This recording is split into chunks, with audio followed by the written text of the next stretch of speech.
नमस्कार दोस्तों, स्वागत है आप सभी का एक बार फिर हमारे चैनल ई दीक्षा पर। दोस्तों, अपनी पिछली वीडियो में हमने बात करा था पर्सनल ईयर नंबर के बारे में। जाना था कि पर्सनल ईयर नंबर होता क्या है, इसकी क्या खास बात है और इसे हम निकालते कैसे हैं। किसी भी पर्टिकुलर साल के लिए अगर आपको अपना पर्सनल ईयर नंबर निकालना हो तो उसकी क्या कैलकुलेशन होगी, किस तरह से उसे निकालना है, ये सारा कुछ हमने आपको पिछली वीडियो में बताया था। यदि आप में से किसी ने भी वो वीडियो नहीं देखा या मिस कर दिया है तो उसका लिंक मैं नीचे डिस्क्रिप्शन में दे दूंगी, आप वहाँ जाकर चेक कर सकते हैं, जिससे आप अपना पर्सनल ईयर नंबर निकाल सकते हैं किसी भी साल के लिए। उसी के साथ हमने पिछले वीडियो में आपको पर्सनल ईयर नंबर 1 के बारे में काफ़ी डिटेल में बताया था, तो उसी क्रम को आगे बढ़ाते हुए आज इस वीडियो में हम बात करेंगे पर्सनल ईयर नंबर 2 और 3 के बारे में। जानेंगे कि पर्सनल ईयर नंबर 2 और 3 हमारे लिए क्या खास लेकर आए हैं या क्या लेसन देने वाले हैं, हमें किस दिशा में एफर्ट लगाने की ज़रूरत है। तो चलिए शुरुआत करते हैं पर्सनल ईयर नंबर 2 के साथ में। दोस्तों, पर्सनल ईयर नंबर 1 के लिए हमने आपको बताया था कि ये समय है नई प्लानिंग करने का, नई स्ट्रैटेजीज़ बनाने का, अपने नए आइडियाज़ पे काम करने का। तो दोस्तों, पर्सनल ईयर नंबर 2 उसी क्रम की आगे की सीढ़ी है, यानी कि अपनी प्लानिंग्स को, अपनी आइडियाज़ को इम्प्लीमेंट करने का, एग्जीक्यूट करने का, आपकी जो भी आइडियाज़ हैं, क्रिएटिविटी हैं, उन्हें नर्चर करने का, अपने बेसिस को, फाउंडेशन को स्ट्रॉन्ग करने का समय है। इसलिए आपको बेहद कॉन्शियस या केयरफुल रहने की ज़रूरत है towards everything, B it positive या नेगेटिव, चाहे वो थ्रेट्स हों, रियल हो, वर्चुअल हों। बिफोर मूविंग फॉरवर्ड, आप अपनी किसी भी प्लान को एग्जीक्यूट करने से पहले या किसी भी आइडिया पे काम करने से पहले उसे हर एस्पेक्ट से सोच समझ कर ही उस पर काम करें, because this is going to work as a foundation. So यदि किसी भी साल में आपका पर्सनल ईयर नंबर 2 है तो आपको काफ़ी केयरफुल रहने की ज़रूरत है। जो आपका अप्रोच है किसी के भी साथ में, उसे काफ़ी टैक्टफुल रखें, क्योंकि इस साल में आपका जो एक सेंसिटिव साइड है वो थोड़ा ज़्यादा एक्टिव रहेगा। किसी भी बात को आप काफ़ी ज़्यादा सेंसिटिव होकर रिएक्ट ना करें, सोच समझकर उसे हर तरह से, हर पहलू में, हर तराजू में तौल कर ही आगे बढ़ें या कोई भी काम करें। इन शॉर्ट, अपने अप्रोच को थोड़ा सटल और हम्बल बनाकर रखें। दोस्तों, कई बार ऐसा भी होता है कि हम अपने किसी आइडिया को लेकर के बहुत स्ट्रिक्ट हो जाते हैं, काफ़ी रिजिड हो जाते हैं। तो आपको ज़रूरत है कि यदि आपका ये साल पर्सनल ईयर नंबर 2 है या कोई भी साल पर्सनल ईयर नंबर 2 पर आ रहा है, तो थोड़ा सा ओपन माइंडेड हो, थोड़ा सा टैक्टफुल होकर के, थोड़ा सा पर्सुएसिव होकर के आप अपने प्लान्स को आगे लेकर के चलें, तभी वो आपके लिए पॉजिटिवली काम करेगा। किसी भी पॉइंट पर या किसी भी बात को लेकर अड़े ना, एक मिडिल ग्राउंड ढूंढें। This will always work in your favour. इस साल में आपके पास कई बार ऐसे सिचुएशंस आएंगे कि आपको लगेगा कि नथिंग इज़ वर्किंग आउट, या बहुत सारे स्ट्रगल्स, ऑब्स्टेकल्स आपके सामने आएंगे। बट आपको ध्यान रखने की ज़रूरत है कि आपको हार नहीं मानिए। You do not have to give up. चाहे जो भी ऑब्स्टेकल्स आएँ, चाहे जैसे भी स्ट्रगल्स हों, आपको उसे ओवरकम करना है। अगर आप गिव अप नहीं करते हैं तो ये आने वाले समय में आपके लिए एक बिगर मेजर अपॉर्चुनिटी लेकर आएगा। यूँ समझिए कि ये आपके लिए एक टेस्टिंग टाइम है और आपको इसे पार करना ही है। और यदि एक बार आपने इस टाइम को पार कर लिया तो फिर आपको सक्सेसफुल होने से कोई नहीं रोक सकता, क्योंकि आने वाला समय आपके लिए कई सारी मेजर और बिगर अपॉर्चुनिटीज़ लेकर आएगा। But only if you do not give up. इस साल आपको अपने जहन में एक बात बिठा लेनी है कि slow and steady wins the race.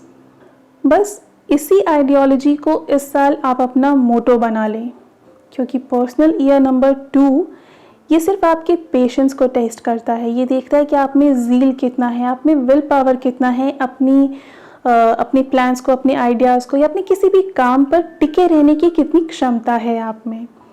तो पेशेंस रखें, स्लो एंड स्टेडी आगे बढ़ते रहें और गिव अप ना करें। और जैसा कि दोस्तों मैं हर बार प्रोज के साथ साथ कॉन्स का भी जिक्र करती हूँ, तो पर्सनल ईयर नंबर 2 के भी कुछ कॉन्स हैं, और वो हैं कि दोस्तों आपको अननेसेसरी किसी से भी यूं ही अपने जो भी आपके आइडियाज़ हैं या प्लान्स हैं किसी भी तरीके के, वो अगर ज़रूरत नहीं है तो किसी से भी शेयर ना करें। सिर्फ उन्हीं से डिस्कस करें या शेयर करें जो उस प्लान से, उस काम से रिलेटेड हों। अदरवाइज़ थोड़ा सा सीक्रेटिव होकर चलें, ये आपके फेवर में काम करेगा। दोस्तों इस साल आपको अपना समय रीडिंग या रिसर्च पर लगाने की ज़रूरत है, to be fully prepared for the future opportunities. यूँ समझिए कि ये जो वक्त है आपके पास, ये अपने आइडियाज़ पे, उसके एग्जीक्यूशन पे प्रॉपरली काम करने का है, रिसर्च करने का है। आपके जो भी रिक्वायर्ड पैरामीटर्स हैं उनको अच्छे से सोच समझ कर एग्जीक्यूट करने का है, ताकि आप फ्यूचर में आने वाले किसी भी प्रकार के ऑब्स्टेकल को, हर्डल को अच्छे से पार कर सकें। दोस्तों इस साल आपका इंट्यूशन लेवल भी काफ़ी एक्टिव रहने वाला है, and also you may find your soulmate this year. तो दोस्तों यदि पर्सनल ईयर नंबर 2 को मैं सम अप करूं तो ये वक्त, ये साल आप काफ़ी सेंसिटिव रहने वाले हैं। इसलिए just go slow, just go with the flow, wait and watch. Till then prepare yourself future में आने वाली हर अपॉर्चुनिटीज़ के लिए, हर हर्डल्स के लिए ज़्यादा से ज़्यादा समय अपनी रिसर्च में और रीडिंग्स में निकालें। और इस साल आप कुछ बेहद स्ट्रॉन्ग रिलेशनशिप भी बनाने वाले हैं, जो शायद मुमकिन है कि आपके साथ लाइफ लॉन्ग तक चले। And last but not the least, stop worrying unnecessarily. बेकार की चिंता, स्ट्रेस, इन सब से खुद को दूर रखें। अपना समय ज़्यादा से ज़्यादा नॉलेज गेन करने में लगाएं। This is going to help you in the coming years, not just for your professional but also for your personal growth. So all the best to all of you guys जिनका भी आने वाला समय या आने वाला साल पर्सनल ईयर नंबर 2 है। सो दोस्तों that's all for personal year number 2। आगे हम बात करने वाले हैं पर्सनल ईयर नंबर 3 के बारे में। जानते हैं इसकी क्या खास बात है। तो आप में से जिनका भी आने वाला साल या आने वाला समय पर्सनल ईयर नंबर 3 होने वाला है, get ready. This is the year for expansion. आपके जो भी प्लान्स आपने पिछले सालों में एग्जीक्यूट करा होगा या जो भी नया काम आपने शुरू किया होगा, वो काम अब एक्सपैंड होने जा रहा है। इस साल आप काफ़ी इंस्पायर्ड और मोटिवेटेड फील करने वाले हैं। जो आपकी एक क्रिएटिविटी है वो बाहर निकल के आने वाली है, या आप अपने किसी न किसी टैलेंट पे काम करने वाले हैं, उसे निखारने वाले हैं। So basically personal year number 3 is going to be the year of expansion, जो आपकी क्रिएटिविटी को, आपके टैलेंट को बाहर लाएगा, उसे निखारेगा। इसलिए दोस्तों एक बात कभी ना भूलें, अप्रिशिएट हु यू आर। आप जो हैं, जैसे हैं, उसे अप्रिशिएट करें, उसे एक्सेप्ट करें और अपने उन्हीं टैलेंट और स्किल्स पर काम करें। दोस्तों पर्सनल ईयर नंबर 3 जहां आपको ढेर सारी मोटिवेशन, एक्सपेंशन, इंस्पिरेशन देने वाला है, वहीं जो नंबर 3 की एनर्जी है ये बहुत जल्दी डिस्ट्रैक्टेड भी हो जाती है। इसलिए इस साल आपको जिस बात का विशेष तौर पर ध्यान रखना है कि नेवर लूज़ योर फोकस।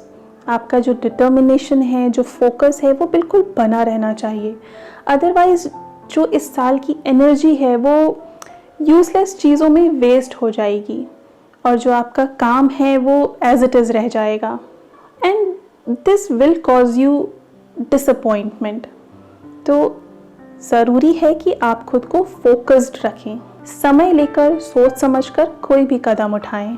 इसी के साथ दोस्तों पर्सनल ईयर नंबर 3 लेकर आता है ढेर सारी सेलिब्रेशंस। आप फुल पार्टी के मूड में होंगे, सेलिब्रेट करने के मूड में होंगे।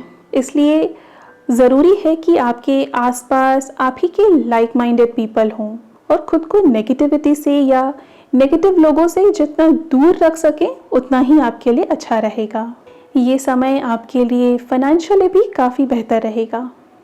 पर दोस्तों, आपको ध्यान रखने की ज़रूरत है कि इस सेलिब्रेशन के मूड में या इस ग्रोथ में, एक्सपेंशन में आप कहीं ग्लैमर की चकाचौंध में ना आ जाएं। इससे अपने आप को दूर रखें, बचा करके रखें, वरना जैसा कि मैंने बताया आपको डिस्ट्रैक्ट होने में समय नहीं लगेगा। सो बी वेरी केयरफुल। ये साल आपके लिए कई सारी ट्रैवलिंग्स भी लेकर आएगा, जो मे बी आपकी पर्सनल लाइफ से जुड़ी हो सकती हैं या आपके काम से रिलेटेड भी हो सकती हैं। आपकी कम्युनिकेशन लेवल भी काफ़ी इम्प्रूव होगी, आप लोगों से काफ़ी खुलकर मिलेंगे, अपनी आइडियाज़ को, अपनी बातों को, अपने इमोशंस को काफ़ी अच्छे और बेहतर तरीके से आप एक्सप्रेस कर पाएंगे। तो दोस्तों, just be optimistic and enthusiastic, but at the same time be disciplined and do not lose your focus, otherwise आपके बनते हुए काम भी बिगड़ जाएंगे। दोस्तों, पर्सनल ईयर नंबर 3 काफ़ी लकी नंबर माना जाता है। यूँ समझ लीजिए कि इस साल आप जो भी करना चाहते हैं, यूनिवर्स आपकी मदद करने के लिए बिल्कुल तैयार है। सो एम टूवर्ड्स हायर लर्निंग। अपनी आइडियाज़ को आप जितनी क्रिएटिवली एक्सप्रेस कर सकते हैं उतना ज़्यादा ही बेहतर होगा। You will experience the expansion in both your personal and professional life. So just maintain the balance and you're sorted. तो दोस्तों, पर्सनल ईयर नंबर 3 के लिए भी अच्छी सारी बातें तो हो गई, बट इसके कॉन्स क्या हैं? तो दोस्तों, यदि इस साल या आने वाले साल में किसी का भी अगर आपका पर्सनल ईयर नंबर 3 है, you have to be very careful while public speaking या राइटिंग। जो भी बोलें सोच समझ कर बोलें। किसी भी पेपर या डॉक्यूमेंट पे साइन करने से पहले अच्छी तरह से उसे पढ़ लें, स्पेशली यदि आप किसी भी लॉ सूट्स में इन्वॉल्व हैं।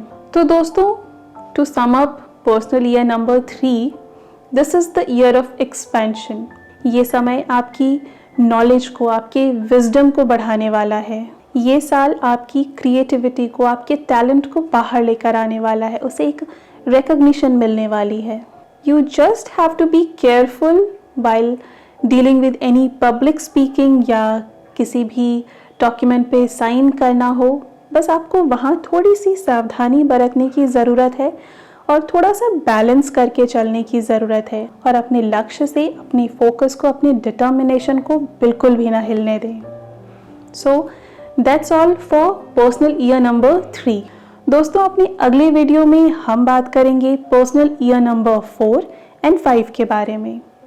अगेन, यदि आप लोगों ने मिस किया हो कि पर्सनल ईयर नंबर किसी भी साल के लिए हम कैसे निकालते हैं, तो वो वीडियो आप जाकर एक बार फिर देख सकते हैं, लिंक डिस्क्रिप्शन में है। यदि ये वीडियो आपको पसंद आया हो तो इसे लाइक करें, शेयर करें, कमेंट करें। कोई भी विशेष जानकारी चाहिए हो आप हमें ईमेल कर सकते हैं। हमारी ईमेल आईडी नीचे डिस्क्रिप्शन में दी हुई है। और हाँ, जाने से पहले हमारे चैनल को सब्सक्राइब ज़रूर करें। तो दोस्तों, मिलती हूँ आपसे अपने अगले वीडियो में। तब तक के लिए अपना ध्यान रखें, अपनों का ध्यान रखें। Thank you.